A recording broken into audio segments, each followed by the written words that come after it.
I want to talk to you today about why you keep people in your life who are horrible to you.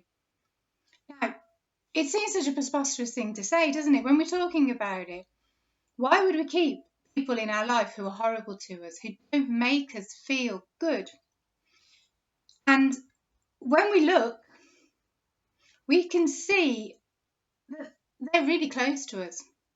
So it might be friends who just seem like they're not there for you.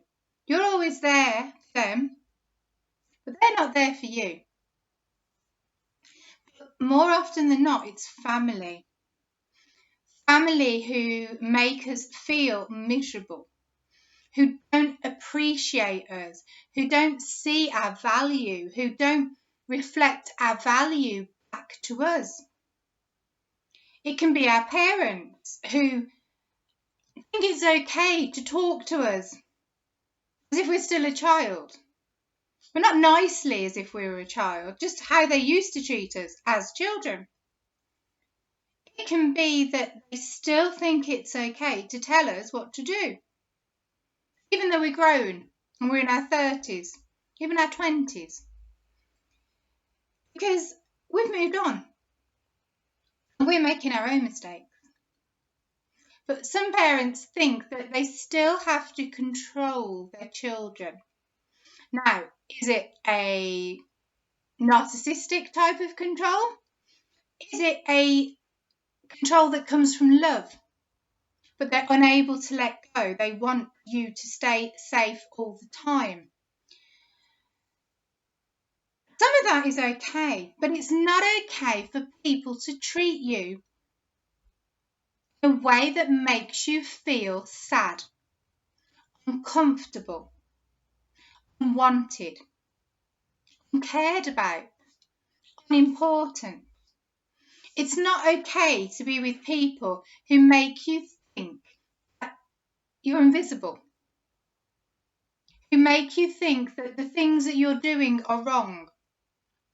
Now, it's okay, friends giving you advice, and it's great that friends do give advice because sometimes we need to see a different perspective. But what if you've got a friend who's always putting you down? Always telling you that you can't do things? Now, quite often, and I noticed this when I used to be a smoker. It's just little off tangent. I used to be a smoker, and when people would be trying to quit smoking, I liked going out and having a smoke break with them. The last thing I wanted them to do was to quit smoking. I was not supporting them in any way, shape or form. And I'd always be like, do you want a fag? Come and have a fag with me, you know.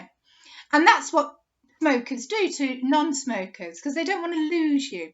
So in a way, a friend who's not supporting you when you want to better yourself, when you want to go for that new job, when you want to start a new qualification or maybe start a business, go back to school.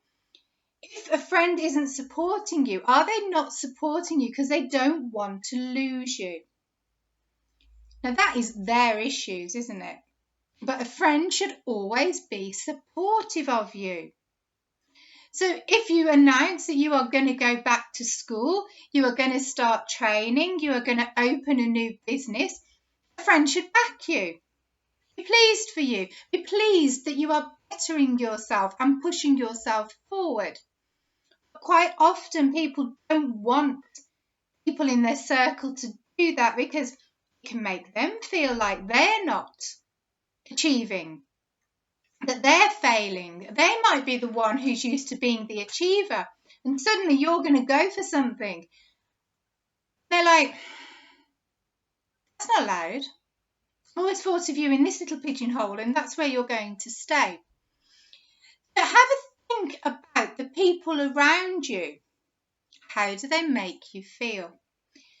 A lot of people in my group who say that their parents do this to them or that to them, or give them the silent treatment, or refuse to speak to them or refuse to see them, won't give them any time alone, or will sulk. Okay, when we're at home and we don't have a say, what can we do? It's just something we have to grin and bear. When we are grown adults, why do we put up with it? We put up with it for a number of reasons. We've maybe not known any different. We've maybe not known anyone be nice to us. But when we move out of the parental circle, out of the family circle, into seeing how other families actually operate and interact and support each other, then we realise what we are experiencing isn't normal. And then we can make that decision. Say to family members, if you're not going to respect me, you can't be in my life. It's really hard to say. It's a lot easier to say to a friend, but not a family member. We give a family member so much leeway. We allow them to treat us so much in a way that no one else could treat us because it's family. And deep, deep down, we have this belief that our family love us. So if your parents are behaving abominably, you have the right to tell them that it's wrong. That behaviour is not acceptable. You have the right to put up boundaries. Now, boundaries are things, energetic things. We're not actually going to put like, it'd be good if we could, wouldn't it? A few cones around us, don't come near us. But energetic boundaries, emotional boundaries. You cannot treat me this way. And if they can't accept that that's how you're now choosing to be treated, then why would you have them in your life? Just because they are family does not mean that they have to be in your life. If somebody is not being kind to you, is not treating you in a respectful way, why would you choose to have them in your life? If you're still choosing to have them in your life, you are constantly reaffirming to the universe you're not worthy. You don't deserve to have people in your life who treat you well because you're accepting how family members are treating you. You're saying to the universe, it's okay. I'm quite prepared to put up with this. In fact, this is how other people can treat me. And because we say this to people, we allow our family members to treat us this way, nothing will ever change. We will feel so much more frustrated. We won't be happy. We may develop or have conditions that become worse. We may get more pain. We may have more inflammation in our body. We may have more anxiety or depression. It's not going to affect that other person. They're going to carry on exactly how they have because you're not going to tell them that it's not acceptable and it has to stop. The minute that you then get boundaries and say, this is unacceptable, this is not how you treat me anymore, you start to take control back of your life. You start to say, I am worth being treated with respect. If you can't treat me with respect, then you cannot be in my life. This is how I expect you to treat me. And you don't need go and see them if they won't treat you that way. You don't even need to allow them to come in your house if they won't treat you that way. If they choose to give you the silent treatment, give it back. Reclaim your sovereignty. Reclaim who you are. You deserve to have people treat you with respect. You deserve to have people treat you kindly. So you would treat other people.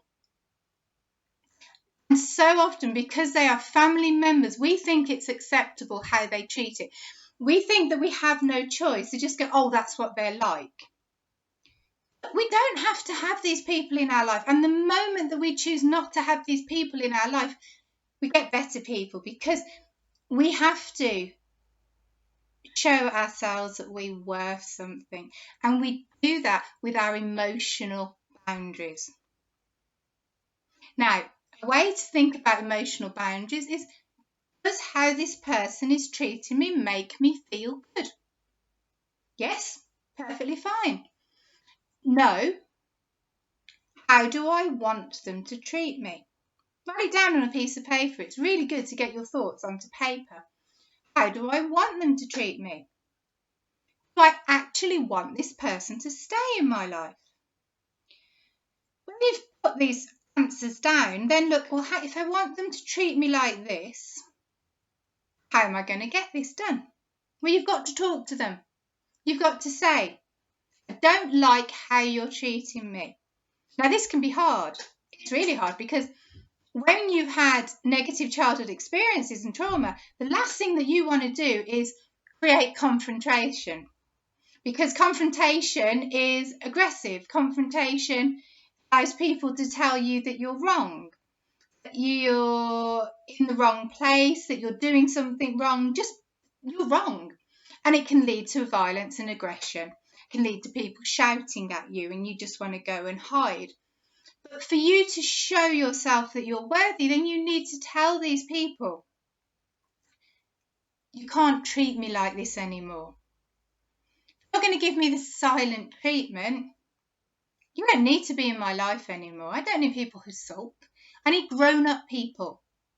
People who treat me as a grown-up.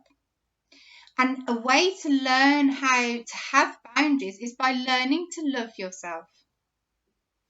Learning to love yourself is very powerful. And there's many ways that you can do this. I'll drop a link for my guide in the bottom. It's a free guide you can get. You can do some of them, you can do all of them. But they'll all make a difference in your life. So if you've got people in your life who are making you miserable, who are upsetting you, who don't support you, please take it from this video. You don't have to have them in your life, that you can choose not to have them in your life, and you don't have to feel guilty, because you are on this earth to be happy.